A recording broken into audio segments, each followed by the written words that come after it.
Yo, what's good? My name is Reginald, aka the Art Star, aka Mr. Straight Fire, and this is Unabashedly Reggie's reaction breakdown analysis to Eminem's Believe. You still believe? From the bottom like a snowman, ground up like round chuck when no one knew it. When your situation showed no improvement, I was that door, you walked over to it. I'm the light at the end of the tunnel, so people are always looking to me as they're going through it. I found my vehicle and I haven't ran out of gas yet. And when they stack decks, turn handicaps into assets. Fanny packs, hourglasses. If time was on my side, I'd still have none to waste. Man, in my... Okay, so before we start, remember to like this video, subscribe to my channel, hit the bell button so you get a notification when I put out a new video. And once again, I want to thank you for helping me reach 10,000 subscribers on this channel. This is really big for me, really important. So I'm going to keep going and provide you with the great content that you're accustomed to. Now, let's talk about the song. Believe is the second song on Eminem's Revival album, which was released in December of 2017. It's produced by Eminem with additional productions from longtime co-producer Louis Resto. That's the guy who represented Eminem at the Oscar when Eminem won for Lose Yourself. And also co-produced by Mr. Porter, aka The Non from D12. Believe is about Eminem questioning if the fans still believe in him, that he can still excel, but it's also about how he is a source of inspiration and people believe in him as if he was a god, even ask, where's your faith? And what's so interesting about the placement of this song on the album is that it comes right after Walk on Water, which is about not being like Jesus, not being a god because it's a facade and it's exhausted. That's a great contrast between the songs, so I understand why they are one after another. The hook is basically saying that each time he disappoints us, he'll always come back, he'll never quit. Chloroseptic remix, anyone? So what do I think of the song? In terms of instrumental, beat-wise, it's one of the best on Revival. Man, I wish Eminem would produce way more of his songs for that reason, and I also really love the hook. I feel the whole song is similar to Phenomenal in terms of sound, type of hook, and also similar rhyming pattern, and it has the same motivational tone. Now, what I don't like about the song, it's that choppy flow that he uses. That when I started from the bottom like a snowman. Without that, I feel it would have been such a much better song. But when he doesn't do that choppy flow, I think that's when he really shines, because it doesn't happen every time. But every time he does, I'm like, man, I wish he wouldn't do it. But when he doesn't do it, he really kills it, in my opinion. And if you watch my Revival review, it's one of my top songs on this album. So as a whole, I really like this song. Now, with that said, on to the breakdown. But before that, you'll probably notice that it's not the full breakdown, but if you want to see the full song, head over to patreon.com/unabashedlyreggie to support me, and it's only $1, but you'll get to see this full breakdown, which is around 30 minutes. Now, on to the first. The first verse is about his rags to riches story, how he came from the bottom of the barrel and became wealthy. And I started from the bottom like a snowman, ground up like round chuck, and still put hands on you. Staying wound up is how I spend time. First off, this song picks up right after Walk on Water with the same kind of flow, plus snowman rhymes perfectly with Road Stand, how he ended Walk on Water. The metaphor of the snowman, although this is a simile since he uses the word like, sets up the theme of this verse, which is about his rags to riches story, how he went from nothing to a superstar. Of course, when you build a snowman, you have no choice but to start from the ground with the base and make it to the top, to the head, therefore ground up. So it's a way of saying started from the bottom, now we're here. Plus, snowmen, unless you do it with sand, in that case, that would be a sandman. They are white, just like himself. Round chuck is a reference to a cut of meat that is used in burgers, just like ground beef. So it's a wordplay on ground up. And it also adds to the two-syllable rhyming. And possibly it could also be a reference to Chuck Norris, the famous martial art actor who is known for his roundhouse kicks. The fact that you have round and chuck with putting hands on you, this reference would make sense. Also, he says still put hands on you. And maybe it's a reach, but to me, it sounds like it's a reference to the Obi-Trice song, Hands on You, where Eminem sang the hook. Staying wound up is how I spend time. Again, another wordplay, and we're just in the first few bars. I really love that one because it has a couple meanings. First, it continues the putting hands on you because staying wound up can mean staying in a position ready to strike, like winding up before punching someone. And can also mean to be tense or on edge. But then the true wordplay is how I spend time, because when you're setting an analog clock or a watch, you're winding your clock time. So that's the clever wordplay here. And all in all, the meaning of that one line is Slim is saying that he's constantly in attack mode and on edge and ready to go at anyone. Let's continue. Sucker free confidence high, such a breeze when I pen rhymes. I just got that air about me like wind chimes. That one line reminds me of the song Business, where he says he's an MC who Ease over these beats and be so breezy. having air about yourself means that you're kind of full of yourself and braggadocious. Wind chimes are those metal tubes that people hang outside, and when there's wind, air that goes through them, it makes a melody. Now, all of that simile is a bit corny, which he acknowledged with the tone he said it in. I think the build up to it is kind of cool because he created a lexical field around wind with breeze, air, and wind chimes. Moving on.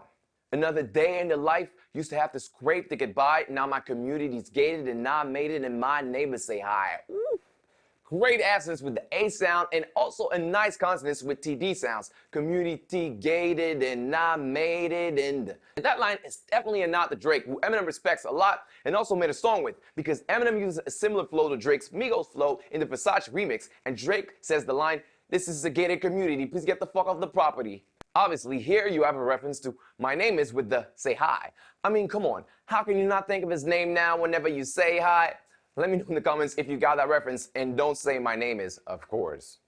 I'm giving them pounds, I'm upscale now, guess it means I'm way in the sky. Right here we have two sets of wordplays by the use of double entendres. To give the pound is when you give a fist bump when you greet someone, but then you have upscale, which contains scale, so that goes with pounds. But being upscale means to be more affluent, to live a higher quality of life. That's why he says he's way in the sky, because he's so upscale. And that also goes with scrape earlier, because just like skyscrapers, tall buildings, he's way in the sky. To sum it up, he used the struggle to just survive. Then he came into the rap scene by saying hi to the world, but now he reached a level of fame and success where he lives with rich people, and they are the ones saying hi to him, the rags to riches theme I mentioned earlier. The next two lines are my favorite in this first verse. I love the assonance with the NM sounds and how he delivered every syllable to create a nice rhythm. But I still remember the days of minimum wage for general labor, welfare recipients since a minor, look how government assistance is major. Not only great rhyming in those two lines, but I also love how in that first line, he delivers it in chunks of 5-6 syllables. Remember the days of minimum wage for general labor. Those days are probably the days where he worked as a cook and dishwasher at Gilbert's Lodge restaurant, where he was earning $5.50 an hour. Not only was he scraping dishes, he was definitely scraping to get by. Adversity at first, if you don't succeed, put your temper to more use, cause being broke's a poor excuse.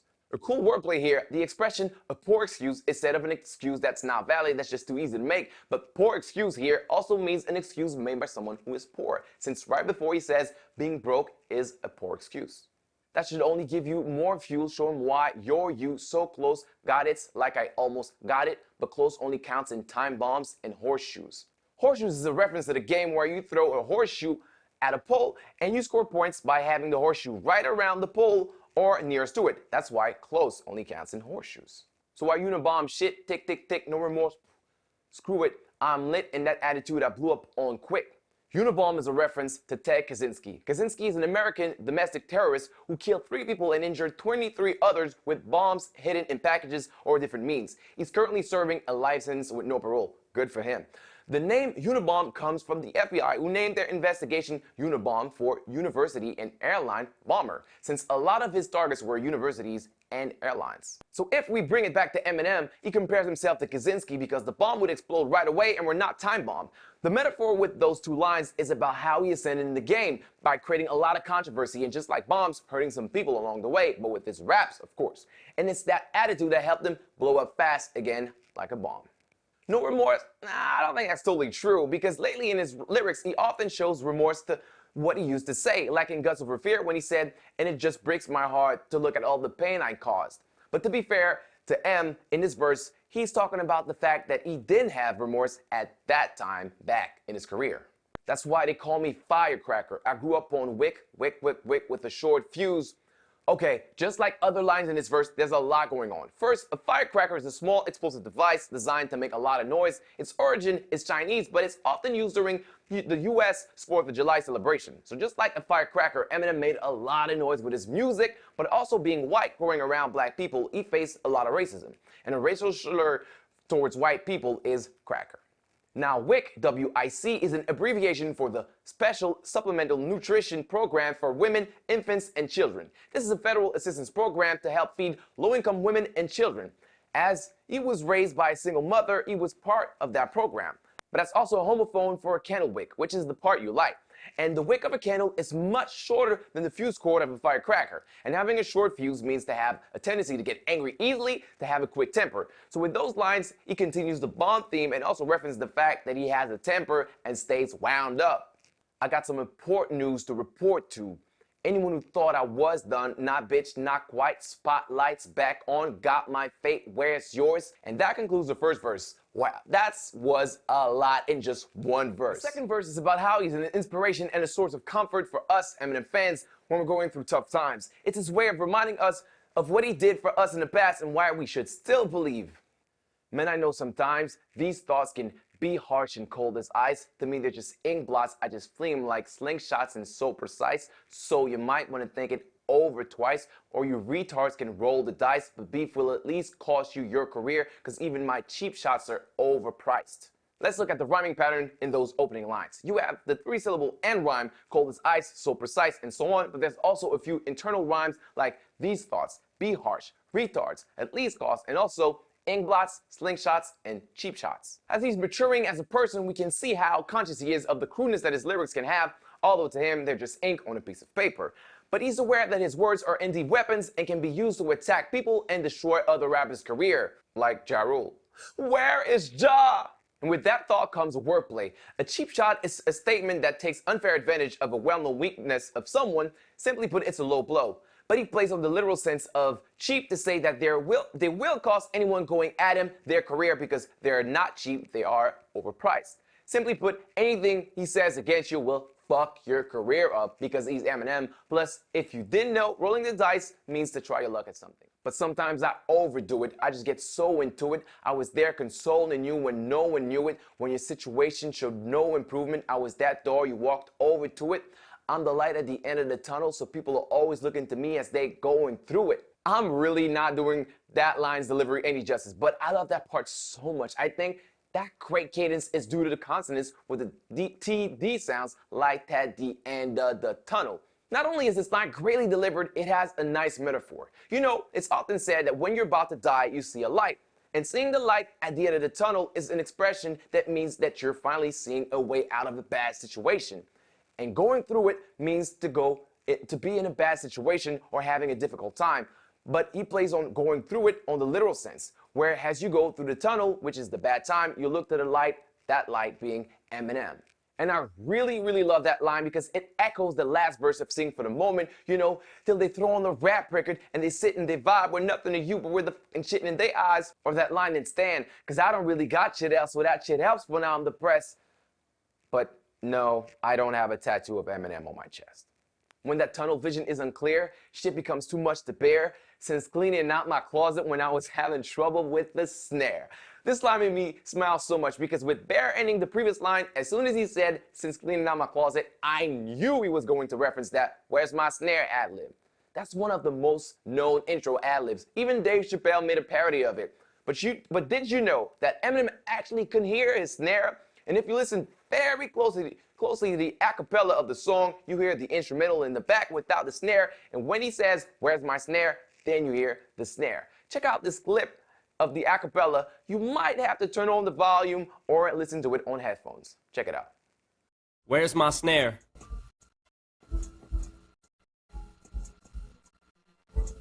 I have no snare in my headphones. There you go. Yeah. As I mentioned in the intro, one of the themes of the song is about believing in Eminem as a source of inspiration. So he lets us know, Eminem fans, how long he's been by our sides when we have a shitty day. I'm that unrealistic prayer answered, and I'ma get you jacked up like you're trying to fix a flat when you struggle with despair.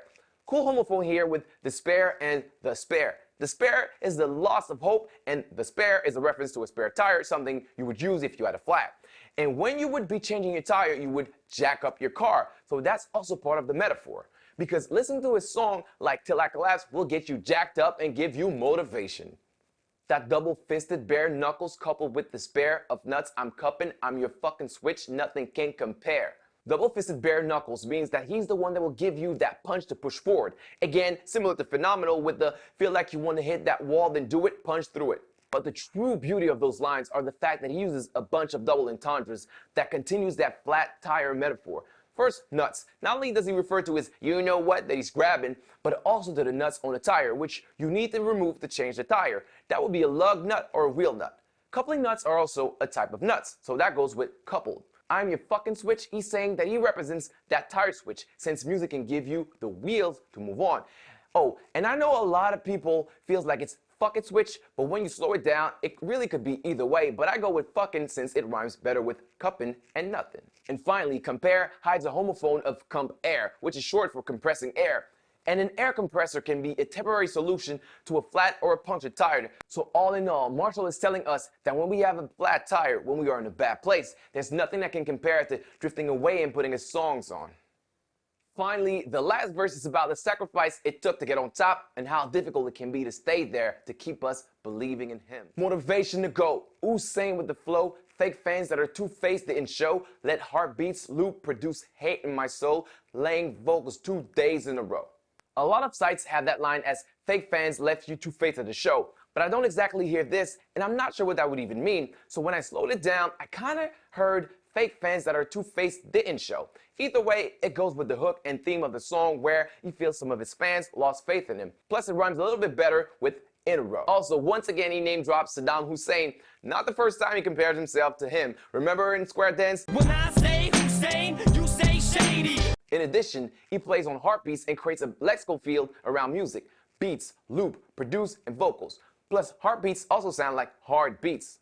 And that line could be interpreted in two ways. It could be saying that he lets his emotion boil in his heart, which creates the beat loop, then produces anger in him, and when he has enough hate built up, that's when he writes and records songs based on these pent-up emotions. The second interpretation that I see goes with the next lines, where all this music and this life he's committed to is starting to tire him. Sentiments similar to his song 25 to Life. Now let's move on to the next lines to add to that idea.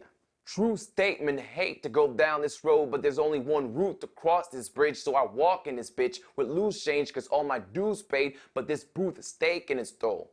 That continues what I said before. He's starting to feel exhausted and at the end of his wits.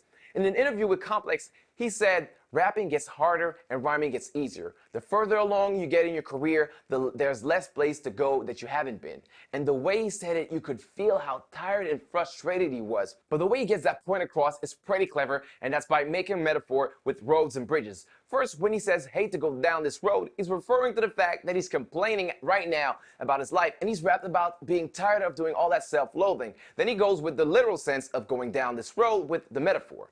You know how on bridges and some roads there's a toll booth that you have to pay to drive on it? But Eminem is making a double entendre with booth by referring that booth, but also a recording booth where you record music in. And he's saying that he's paid his dues, meaning he's proven himself in the rap game. Although he did that, he continues to walk around with change in his pocket because he's always going to that booth to record more music and try to prove himself. So the wordplay on booth is taking its toll is that on the literal sense, it refers to having to pay a toll booth, but the expression taking its toll means that something has taken a lot of damage. So this whole metaphor is about how he's killed so many verses and songs that the studio booth has been abused, but he himself also been physically and emotionally drained by making music.